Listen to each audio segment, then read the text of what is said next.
নবীজি জানিয়েছেন কেউ যদি বেদাত আরম্ভ করে ইবাদত না অথচ ইবাদত মনে করে পালন করতে বলে ওই লোকটাকে সালাম দেওয়া পর্যন্ত সাইজ নেই।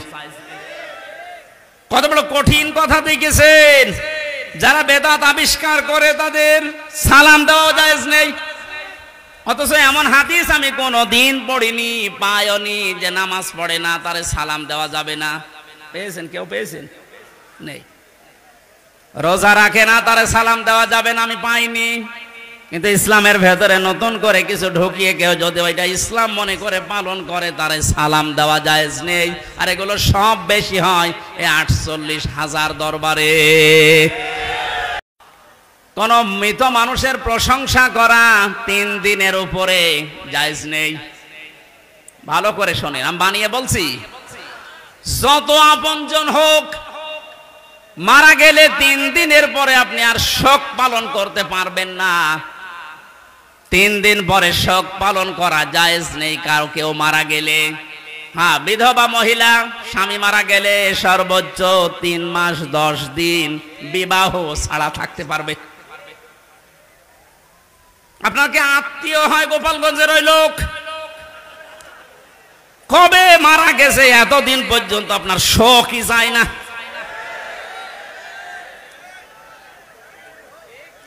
আপনাকে রাগ হয়ে গেল, তাহলে হাদিস কেটে বাদ দিয়ে দিন। আমি তো গোপন করলে আমার সমস্যা হবে, কিয়ামতে আমার জিহ্বা কেটে দেবে। কথা বলুন।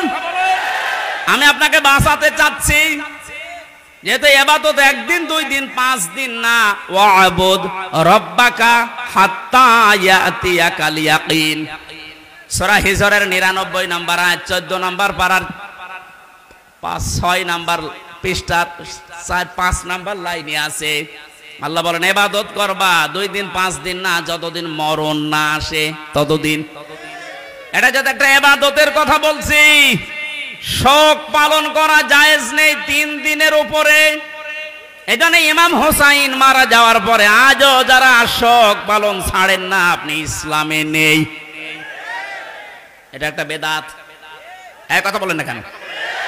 আপনার মহব্বত ইমাম হোসাইনের প্রতি এত বেশি যে হাই হোসেন করে পিঠের চামড়া তুলে ফেলছেন। তো ওনার তো আর একটা ভাই ছিল হাসান, উনি মারা গেছে। পুরাটা বাটপারি এটা। ইমাম হোসাইনকে নিয়ে যদি এই মানুষগুলো আবেগ দেখি এরা বাটপারের পর্যায়ে পড়ে, পৃথিবীতে ইমাম হোসাইনের পর আর কে এত দামি থাকতে পারে যে তার জন্য আপনাকে বছরে বছরে মাসে মাসে দিনে দিনে শোক পালন করা লাগবে? এটা ইসলাম না। ইসলামের ভেতরে নতুন করে আপনি এটা সংযোজন করেছেন, আপনি বেদাত পন্থী। নবীজি জানিয়েছেন কেউ যদি বেদাত আরম্ভ করে ইবাদত না অথচ ইবাদত মনে করে পালন করতে বলে ওই লোকটাকে সালাম দেওয়া পর্যন্ত সাইজ নেই। কত বড় কঠিন কথা দেখেছেন। যারা বেদাত আবিষ্কার করে তাদের সালাম দেওয়া জায়েজ নেই, অথচ এমন হাদিস আমি কোনোদিন পড়িনি পাইনি যে নামাজ পড়ে না তারে সালাম দেওয়া যাবে না। পেয়েছেন? কেউ পেয়েছেন? নেই। রোজা রাখে না তারে সালাম দেওয়া যাবে না আমি পাইনি। কিন্তু ইসলামের ভেতরে নতুন করে কিছু ঢুকিয়ে কেউ যদি ওইটা ইসলাম মনে করে পালন করে তারে সালাম দেওয়া জায়েজ নেই। আর এগুলো সব বেশি হয় এই 48,000 দরবারে। এই জন্য শিরিক যখন এই দেশ থেকে বিদায় নিচ্ছে, আল্লাহ রাব্বুল আলামিনের রহমত এ দেশে বৃষ্টির মতো নাজিল হবে ইনশাআল্লাহ। মাজার কেন্দ্রিক যদি ইসলাম হতো, এই পৃথিবীতে সর্বোত্তম মাজার হচ্ছে মুহাম্মদ রাসূলুল্লাহটা। ওখানে তো কাউকে আমি কোনোদিন টাকা দিতে, মোমবাতি দিতে, আগরবাতি দিতে দেখি না। কোন কারণে আপনি এখানে এই সমস্ত কাজ কারবার করেন? লা তাত্তাখিদুল কুবুর মাসাজিদা, কবরকে সেজদার জায়গা বানিও না। অথচ লালনের মাজারে যে দেখেন এখনো অনেকে সেজদায় পড়ে আছে।